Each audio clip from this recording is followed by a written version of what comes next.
네, 내란 중요 임무 종사 혐의를 받는 한덕수 전 총리에 대한 항소심 선고가 지금 현재 진행되고 있습니다. 네, 서정비 변호사와 함께 주요 쟁점들 짚어보겠습니다. 어서 오십시오. 네, 안녕하십니까. 일단 주요 핵심 쟁점 중에 하나가 국헌문란 목적 및 내란 중요 임무 종사에 고의가 있다. 이 부분을 판단한 것 같은데 2심 재판에서 이 고의가 있다는 부분은 어떻게 좀 판단한 걸까요? 네, 사실 한덕수 전 총리 입장에서 계속해서 1심부터 주장을 했던 내용입니다. 당시 상황에 대해서 미리 고지를 받지도 못했고 인식도 못하고 있었기 때문에 이 비상계엄과 관련해서 이것이 내란죄가 성립할지 여부에 대해서는 인식이라든가 혹은 고의가 없었다라는 주장을 해왔었는데 지금 항소심에서도 1심과 마찬가지로 결국에는 이 내란죄에 고의가 있었다라고 판단을 했습니다. 그래서 일단 한덕수 전 총리 같은 경우에 당시 상황에서 이제 비상계엄이 선포가 되기 전에 대통령의 대국민 담화문이라든가 혹은 지시사항이 담긴 그런 문건을 받기도 했고 또 한편으로는 이 포고령 문건도 수령을 한 것으로 보인다라는 것이 일단 항소심의 입장이었습니다. 여기에는 관련자들의 그런 진술도 있었고 또 CCTV 내용을 보더라도 그런 사실들이 인정이 된다라는 것이었고요. 또 그 전부터 비상계엄 선포 당시까지 비상계엄의 선포 이유에 대해서 대통령이 주장을 했던 것처럼 탄핵소추가 남발되고 있다 혹은 국정수행에 어려움이 있다라는 점을 이미 예전부터 들었고 그날도 듣고 있었기 때문에 결국에는 이런 점들을 고려했을 때는 당시 비상계엄이 부적법하게 부정당하게 진행된다라는 것을 충분히 알고 있었고 따라서 국헌문란의 목적이라든가 혹은 내란죄에 대한 고의 역시 또 인정이 된다는 것이 2심의 판단이었습니다. 예. 네. 자, 또 언론사 단전 단수와 관련해서 이것을 논의한 것도 내란 행위에 종사한 것으로 볼 수 있다. 이렇게 평가를 했네요. 네, 그렇습니다. 이제 당시에 여러 주요 언론 기관들 일부에 대해서 단수 지시가 있었다. 그리고 이 부분에 대해서 한덕수 전 총리가 알고 있었다라는 점 역시도 혐의 사실에 포함이 되어 있었습니다. 네. 이제 항소심에서도 이 부분 1심과 마찬가지로 혐의가 있다라고 판단을 해서 마찬가지 이 내란죄의 그런 혐의에 포함을 시켰습니다. 네, 변호사님 잠시만요. 지금 재판부에서 주요 판결 내용들이 좀 나오는 것 같은데요. 재판부 바로 연결해서 관련 목소리 들어보겠습니다. 동시에 위협하는 중대한 위험을 초래합니다. 피고인은 위헌 위법한 비상계엄 선포를 위시한 일련의 내란 행위에서 비상계엄의 절차적 정당성 시비를 차단하고자 비상계엄 선포에 앞서 헌법상 필수적 사전 절차인 국무회의 심의를 거친 듯한 외관을 갖추게 하고 비상계엄 선포의 후속 조치 중 하나인 특정 언론사 단전단수 조치 지시의 이행 방안 등을 관계부처 장관과 논의하여 이행할 수 있도록 함으로써 내란 행위에 있어 중요한 임무에 종사하였습니다. 나아가 피고인은 비상계엄 선포 후 절차적 하자를 은폐하기 위하여 허위로 공문서를 작성하였고 수사가 개시되자 대통령 기록물이자 공용 서류인 위 공문서를 폐기하였으며 윤석열의 탄핵 심판 사건의 증인으로 출석하여 위증까지 하였습니다. 피고인은 국무총리로 대통령의 제1보좌 기관이자 행정부의 2인자이며 국가 최고 정책심의기구인 국무회의의 부의장으로서 대통령의 권한이 합법적으로 행사되도록 보좌하고 잘못된 권한 행사에 대해서는 응당 이를 견제하고 통제해야 할 의무가 있었습니다. 또한 피고인은 1970년경 행정부 사무관으로 임용된 이후 군복무 중이었던 1972년 및 경제관료로 재직하던 1970년부터 1980년경 있었던 위헌, 위법한 비상계엄 조치와 내란 상황을 경험하여 그러한 사태가 야기하는 광범위한 피해와 혼란, 그 심각성과 중대성도 잘 알고 있었습니다. 그럼에도 불구하고 피고인은 자신이 부여받은 권한과 지위에서 오는 막중한 책무를 저버리고 오히려 위와 같이 비상계엄의 절차적 정당성을 갖추려는 방법으로 내란 행위에 가담하는 편에 섰고 자신의 죄책을 감추기 위해 사후적인 범행들까지 저질렀다는 점에서 그 죄책이 매우 무겁습니다. 피고인은 수사기관에서부터 당신 법정에 이르기까지 비상계엄의 충격으로 인해 기억이 나지 않는다는 진술을 반복하고 비상계엄 관련 문건 대부분을 직접 파쇄하였다고 하는 등 자신의 책임 회피에 급급한 모습을 보이거나 납득하기 어려운 진술을 하고 있는 바, 이러한 피고인의 태도는 국민과 역사 앞에 무거운 책임감을 느끼고 매 순간 자책하며 나날을 보내고 있다는 피고인의 원심 및 당신 법정에서의 진술을 감안해 보더라도 그 비난을 면할 수 없습니다. 따라서 피고인에게는 자신이 저지른 죄책에 상하는 엄중한 처벌이 불가피합니다. 한편 피고인이 비록 내란 중요 임무에 종사하기는 하였으나 이 사건 비상계엄이 있기 전까지 50여 년간 공직자로 봉직하는 동안 외교통상부 통솔교섭본부장, 국무조정실장, 경제부총리 겸 재정경제부 장관, 국무총리 등을 역임하면서 다수의 훈장과 부장을 수여받는 등 국가에 헌신해온 공로가 있기도 합니다. 피고인이 이 사건 내란 행위에 관하여 이를 사전에 모의하거나 조직적으로 주도하는 등 보다 적극적으로 가담하였다고 볼 만한 자료는 기록상 찾기 어렵고, 피고인은 국회에서 비상계엄 해제 요구안이 의결되자 대통령을 대신하여 비상계엄 해제를 위한 국무회의를 소집 주재하여 그에 따라 비상계엄이 약 6시간 만에 해제되었습니다. 피고인에 대한 법률상 처단형의 범위 내에서 위와 같은 불리한 정상 및 유리한 정상, 그 밖에 피고인의 연령, 성행, 환경, 가족관계, 범행의 동기, 수단과 결과, 범행 후의 정황 등 이 사건 기록과 변론에 나타난 여러 양형 조건들을 종합적으로 참작하여 주문과 같이 형을 정하였습니다. 이상과 같은 이유로 합의에 관여한 법관 전원의 일치된 의견에 따라 피고인에게 다음과 같이 판결합니다. 주문: 원심 판결 중 유죄 부분, 이유무죄 부분 포함을 파기한다. 피고인을 징역 15년에 처한다.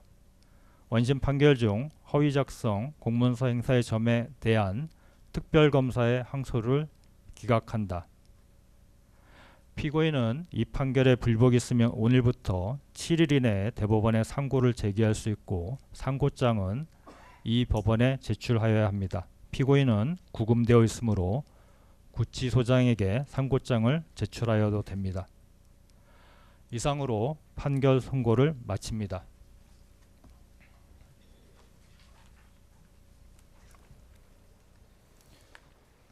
네, 항소심 판단은 징역 15년을 나왔습니다. 지금 목소리로는 징역 15년이라고 나왔는데 애초에 1심에서는 23년 나오지 않았습니까? 1심보다는 좀 줄었거든요. 어떤 배경이 있다 보십니까?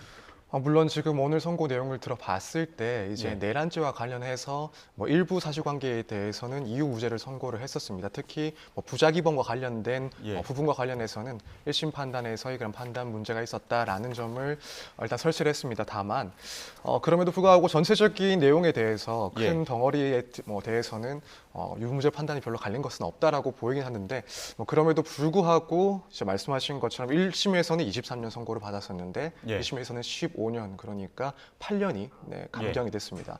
그 내용을 생각을 해보자면 사실 1심 판결이 나왔을 때 특검에서 구형 자체가 15년으로 기억을 하고 있습니다. 그럼에도 또 23년형의 선고가 됐기 때문에 많은 법조인들도 예측을 하지 못한 그런 결과이기도 했었고, 일부에서는 선고 자체가 상당히 좀 강하다, 너무 세다라는 이야기도 있었습니다. 특히 구체적인 역할을 따져봤을 때는 한덕수 전 총리의 당시 역할이 적극적이라기보다는 그래도 소극적인 편에 가까웠기 때문에 그런 점들을 고려한다면 23년형이 중하다, 과중하다라는 의견도 있었는데, 결국 이런 부분이 항소심에서의 결론에 좀 많이 작용을 하지 않았을까. 물론 다시 한번 1심에서와 마찬가지로 한덕수 전 총리의 그런 책무가 상당히 컸음을 설치를 했었습니다. 국무총리로서 이런 부적법한 대통령의 비상계엄 판단 과정에 대해서 견제를 했어야 되고 또 그러지 못했다는 점에서 큰 책무를 져버렸다는 점은 한번 다시 질책을 했었는데 그럼에도 불구하고 유리한 점을 설명을 하면서 사전 모의 과정에 있었다거나 혹은 비상계엄 당시에 적극적으로 가담한 수준은 아니었다라는 점을 언급을 했습니다. 비슷한 내용으로 1심도 선고를 했었지만은 결국 이 유리한 점을 조금 더 고려하지 않았나. 그래서 1심에서 특검이 구형했던 그 15형 그대로를 인정하는 수준에서 판단을 한 것이 아닌가 이렇게 생각이 됩니다. 네, 재판부의 워딩을 보면 엄중한 처벌이 불가피하지만 이 사건, 그러니까 비상계엄이 있기 전에 이 한덕수 전 총리의 공로를 또 나열하는 부분이 있기도 했습니다. 이 부분도 양형에 어떤 영향을 줬을까요? 네, 이 부분도 조금 영향을 줬을 것이다라고 생각을 하고 있습니다. 이제 오랜 기간 동안 공직 생활을 했었고 또 한편으로는 그 기간 동안 특별히 문제를 일으키다거나 혹은 과거에 범죄 전력이 없었다라는 점 역시도 충분히 고려를 하지 않았을까라는 생각이 듭니다. 다만 다른 그런 판결 내용들 혹은 1심에서의 그런 선고 과정을 봤을 때 이 부분이 저는 전적으로 크게 반영이 됐다라고는 생각하지는 않습니다. 이런 점들이 어쨌든 오히려 한덕수 전 총리의 책임을 또 크게 볼 수 있는 부분이기도 하기 때문에 일단 언급 자체는 유리한 양형으로 언급은 했지만은 실질적인 선고 과정에서 이 부분이 중요한 내용은 아니었을 것이다라고 생각이 되고 그렇다면 역시나 가장 중요했던 것은 당시의 구체적인 행적이 어떠했는가 그 행적을 비교했을 때 다른 국무위원들 특히 김용현 전 장관이라든가 이상민 전 장관과 비교했을 때는 분명히 소극적인 부분들이 있었기 때문에 이런 점들을 상당히 고려해서 이런 판결이 나오지 않았을까 생각을 하고 있습니다. 그러니까 1심 판단에서는 위로부터의 내란 그리고 같은 혐의였던 노태우 전 대통령보다 시대적 상황에서 더 심각하다라고 하면서 검찰의 구형이었던 15년보다 더 높게 8년 높은 23년을 선고를 했고 지금 2심의 경우에는 그래도 유리한 정황들 적극적으로 가담하지 않은 부분들을 판단을 해서 일부 지금 징역 15년이 구형이 됐습니다.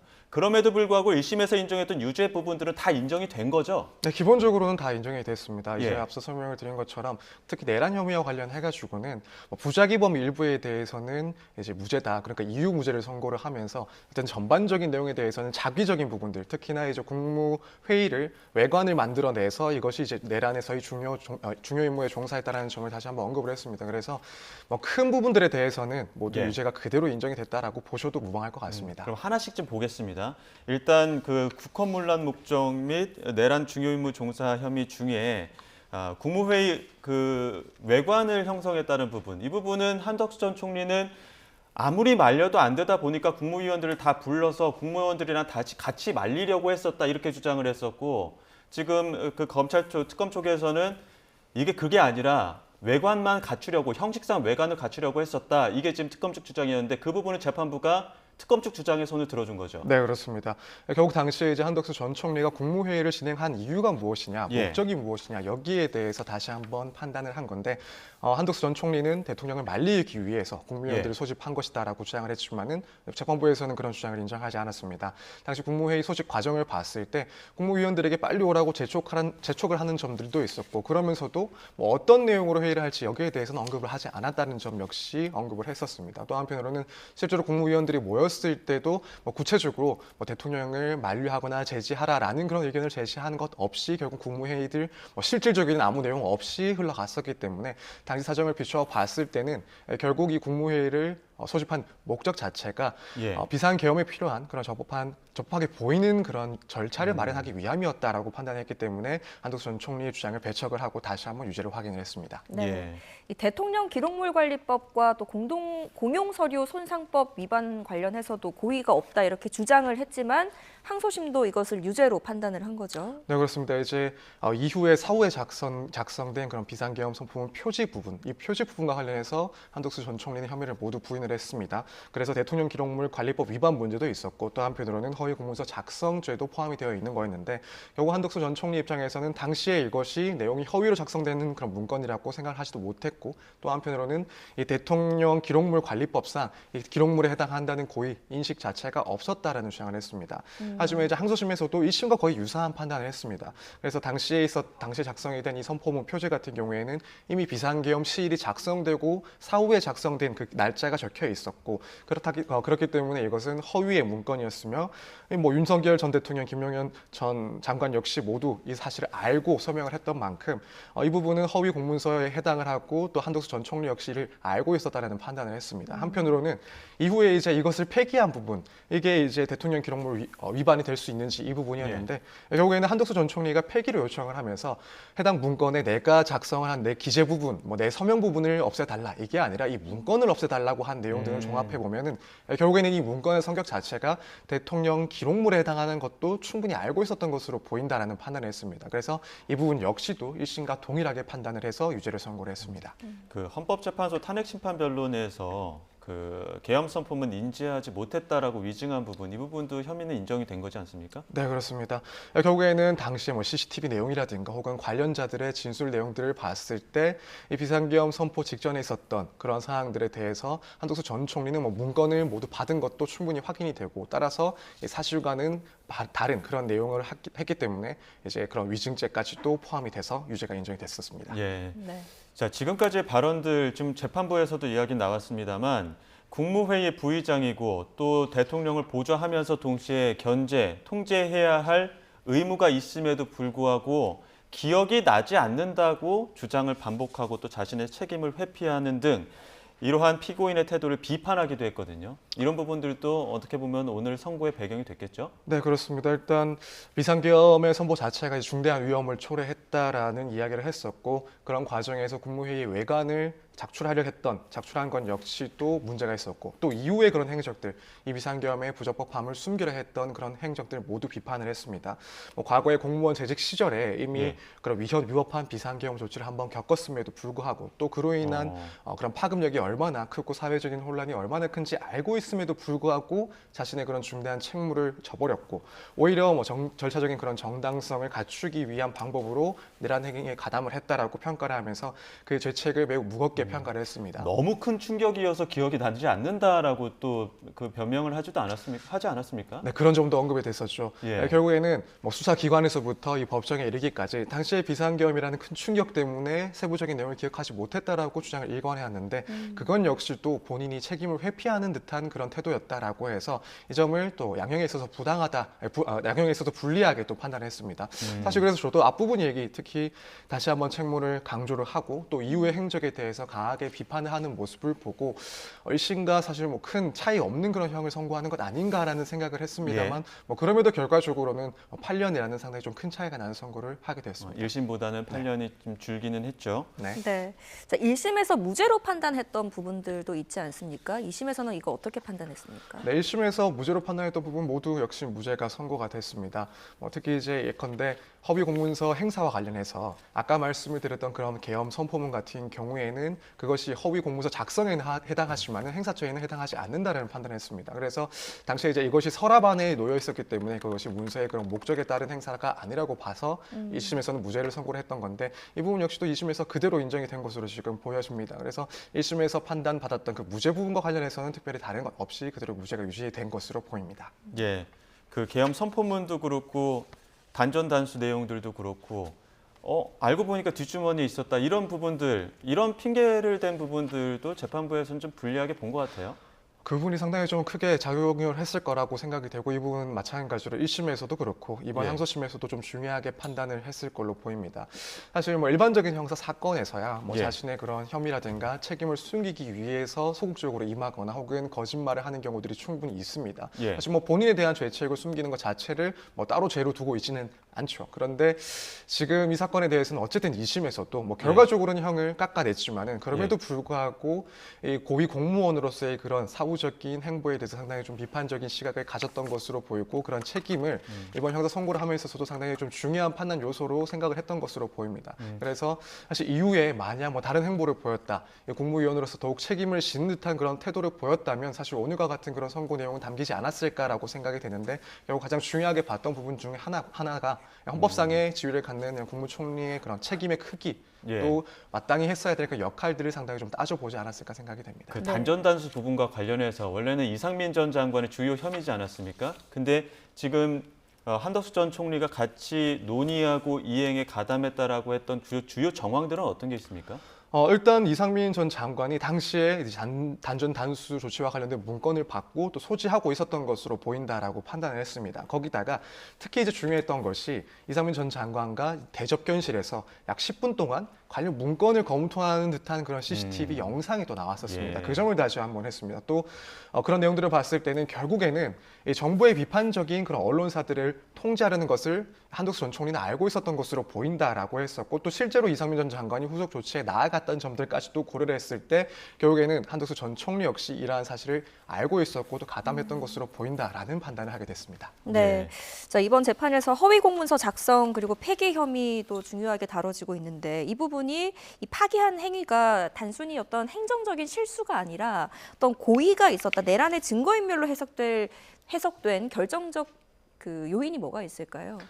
결국 해당 문건의 성격 같은 경우에는 비상계엄의 선포문 표지였고, 이것이 중요했던 이유는 이것에 대해서 사후에 작성을 하려고 했던 이유는 12월 3일에 있었던 비상계엄이 적법한 절차를 거쳤다라는 것을 강조하기 위해서 작성이 된 것으로 보고 있습니다. 그렇기 때문에 이때 이 비상계엄 선포문을 허위로 작성을 하고 또 이후에는 폐기를 하려 했던 것, 이것은 결국에는 비상계엄의 적법성을 주장을 하려고 했던 것이고, 또 한편으로는 혹여라도 이것이 또 문제가 됐을 때는 자신의 책임을 회피하기 위해서 이제 이후에는 다시 폐기에 나갔던 그런 사정으로 재판부에서는 이해를 하고 있는 그런 모습입니다. 따라서 이 부분이 이제 단순한 그런 일반적인 공무원의 문건에 대해서 있었던 범죄가 아니라 비상계엄과 관련돼서 또 비상계엄의 그런 적법한 절차 유무를 판단할 수 있는 중요한 판단 자료가 될 수 있었다라는 점에서 의미가 상당히 컸다라고 보고, 이런 점이 이제 재판부에서도 충분히 고려가 된 그런 판단이었다라고 생각이 됩니다. 네, 잠시 재판정 모습도 한번 보시죠. 한덕수 전 총리. 양형 이유를 설명하는 동안에는 그냥 정면을 응시하고 있습니다. 계속해서 양형 이유를 정면을 응시한 채로 듣고 있는데 징역 15년에 처한다라는 어떤 선고 이후에 그냥 고개를 꾸벅하고 바로 앉았거든요. 그리고 임성근 변호사, 그러니까 한덕수 전 총리 측 변호사와 잠시 좀 대화를 나누는 모습들도 있었고요.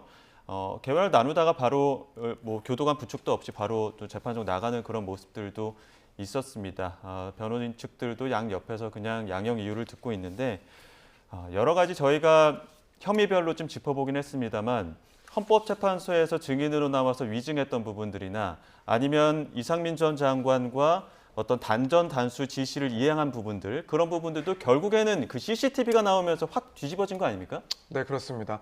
사실 수사 과정이라든가 혹은 1심 재판 과정 중간 정도까지는 한덕수 전 총리의 혐의를 과연 입증할 수 있을 것인지에 대해서 조금 논란이 있었던 것 같습니다. 저 역시도 당시 상황을 객관적으로 확인할 수 있는 그런 자료가 없다라고 한다면 한덕수 전 총리의 주장이 어느 정도 타당하다는 그런 판단을 받을 수도 있지 않을까. 반대로 특검 입장에서는 이런 혐의점을 입증하는 데 상당히 좀 어려움이 있지 않을까라는 생각을 했었습니다. 그런데 결국에는 가장 핵심적인 그런 증거가 CCTV가 아니었나라는 생각이 듭니다. 물론 관련자들의 진술도 있긴 했었지만은 당시에 이제 한덕수 전 총리의 그런 모습들이 세부적으로 찍힌 그런 CCTV가 결정적으로 제출되었다는 것이 확인되면서 결국에는 이후에 재판 과정에서 이건 전망이 상당히 좀 바뀌지 않았나라는 생각이 듭니다. 그래서 워낙 이제 기존에 주장을 해왔던 그런 변론 내용과는 그런 배치가 되는 장면, 예컨대 이상민 전 장관과 웃으면서 대화를 하면서 회의를 하는 그런 모습들이 확인이 됐었기 때문에 가장 결정적으로 작용을 했던 그런 증거 중에 하나가 아니었을까 이렇게 생각이 됩니다. 예. 자, 오늘 판결 이후에 그 장우성 특검보가 나오면서 그 취재진 질문에 여러 가지 답변들이 또 있었습니다. 특검보 쪽에서는 징역 15년 선고 어떻게 보냐라는 기자들 질문에 물론 원심 선고에 미치지는 못하지만 상당히 의미 있는 판결이다. 재판부 노고에 감사드린다. 이렇게 인사를 하기도 했고요. 특검 측이 지금 항소 부분 그 재판부에 기각을 했는데, 그러니까 특검 측에서 항소한 부분 재판부에서 기각한 부분들인데 거기에 대해서는 판결문을 보고 분석한 다음에 상고 여부를 결정하겠다. 이렇게 향후 계획은 약간 보류한 듯한 그 이야기도 있었거든요. 만약에 상고를 하게 된다면 어떤 부분 주요 쟁점으로 다시 한번 주장하게 될까요? 이제 결국에는 특검 입장에서 상고를 한다라고 하면 1심도 마찬가지고 2심에서도 무죄를 선고받은 부분들에 대해서 상고를 하지 않을까라는 생각이 듭니다. 그래서 예컨대 대통령 기록물 관리법 위반과 같은 혐의에 대해서는 여전히 무죄가 판단이 됐을 걸로 보이기 때문에 여기에 대해서 상고를 한다면 아무래도 이런 무죄 부분들을 다 다투는 내용으로 상고가 될 것 같습니다. 사실 15년 선고라는 중요하는 것이 특검 입장에서 보면은 1심에서 구형한 내용 그대로 선고를 받은 것이기 때문에 비록 1심에서 23년형을 선고받긴 했지만은 일단 뭐 특검 입장에서는 그렇다고 해서 그리 부당하다라고 판단할 만한 그런 형은 아니라고 생각이 됩니다. 특검은 그래도 2심에서 징역 23년 구형하지 않았습니까? 네, 물론 이제 예. 1심에서는 예. 23년을 다시 한번 선고를 받았기 때문에 예. 아무래도 2심에 갔을 때는 1심 판단을 존중해서 23년 구형을 한 것으로 생각이 됩니다. 다만 이제 시간을 조금 거슬러 가보자면은 일단 처음에 1심에서 구형 내용 자체가 15년이었기 때문에 예. 지금 이런 15년 선고 자체에 대해서 형이 지나치게 적다라는 그런 입장을 가지기에는 조금 어렵지 않나라는 생각이 듭니다. 그래서 일단 형 문제를 따지기보다도 결국에는 이 무죄 선고를 받은 부분들 여기에 대해서 상고를 하지 않을까 이렇게 생각이 됩니다. 네. 예. 자, 오늘 선고는 윤석열 정부 국무위원 중에 첫 항소심 결론이 나오는 케이스였는데 오늘 선고 결과가 지금 현재 진행 중인 윤석열 전 대통령이나 또 이상민 전 장관 같은 다른 핵심 피고인들의 재판에 어떤 좀 가이드라인을 주게 될까요?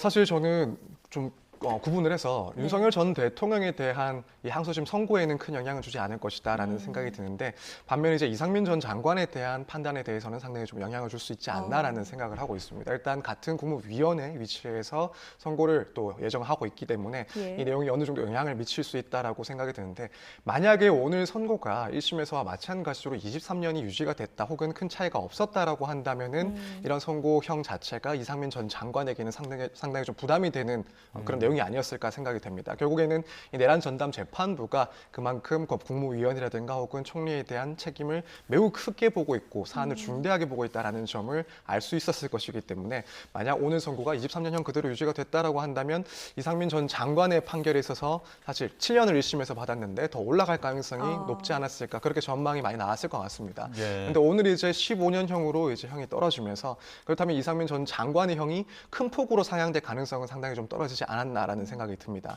물론 당시에 적극적으로 가담한 점을 고려한다면 항소심에서 이상민 전 장관의 책임이 더 커질 수는 있습니다. 그것이 뭐 10년이 될 수도 있고 혹은 한덕수 전 총리처럼 뭐 15년이 될 가능성도 여전히 존재는 할 겁니다. 다만 이제 그 이상 형을 선고받을 가능성은 상당히 좀 떨어지지 않았을까. 그래서 뭐 이상민 전 장관을 비롯해서 또 앞으로 뭐 재판을 받게 될 그런 관련자들의 형을 어느 정도 좀 가늠해 볼 수 있는 그런 자리가 아니었나 이런 생각이 듭니다. 한덕수 전 총리 측 변호인의 입장도 나왔습니다. 사실관계, 법리 납득 불가하다, 상고할 것이다 이렇게 밝혔는데 조금 구체적으로 말씀드리면 대법원에서 상고해서 바로잡도록 하겠다라고 하면서 1심보다 형량이 줄어들었는데 이 부분도 사실관계면이나 법리적인 면에서 납득할 수 없다. 법원에서 바로잡을 수 있도록 최대한 노력하겠다 이렇게 밝혔고요.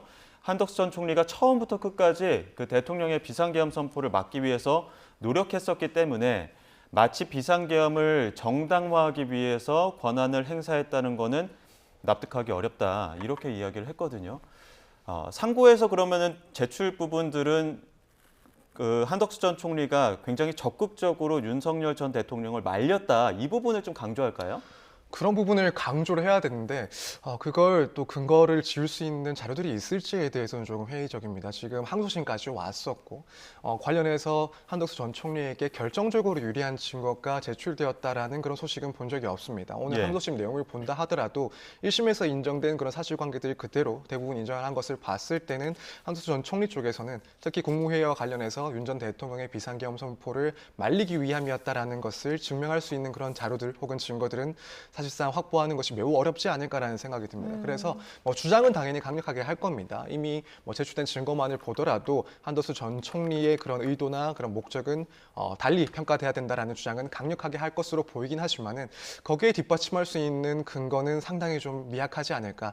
그래서 뭐 주장의 강도를 떠나서 이것을 뭐 충분히 입증할 수 있다라고 보기에는 상당히 좀 어려운 시점에 도달하지 않았나 이렇게 생각이 됩니다. 그러니까 피고인이 상고를 하려면 7일 이내에 해야 하는 거잖아요. 그 준비 기간이 좀 넉넉하다고는 볼 수가 없겠네요. 사실 이제 선고를 받고 나서 뭐 곧바로 이제 상고를 하면서 상고 이유서를 또 작성하는 시간은 따로 또 여유 있는 시간을 좀 확보를 할 수가 있습니다. 결국 이 대법원까지 재판이 기록되고 나서 그때부터 또 상고 이유서를 접수를 시키면 되기 때문에 뭐 시간적인 여유 자체야 또 1심, 2심에서 주장했던 내용들을 종합하는 내용으로 상고 이유서를 제출하면은 뭐 충분히 여유 있다고 할 수는 없긴 하지만은 또 그리 촉박하지는 않다라고 생각이 됩니다. 그래서 아마 1차적인 검토를 끝내고 뭐 기본적인 내용을 담은 뭐 상고장은 접수를 하고 이후에는 조금 더 구체적인 그런 상고 이유서라든가 혹은 준비 서면들을 제출하지 않을까 이렇게 생각이 됩니다. 예, 알겠습니다. 여기까지 듣겠습니다. 지금까지 서정빈 변호사와 함께 한덕수 전 총리의 2심 선고 내용 짚어봤습니다. 고맙습니다. 감사합니다.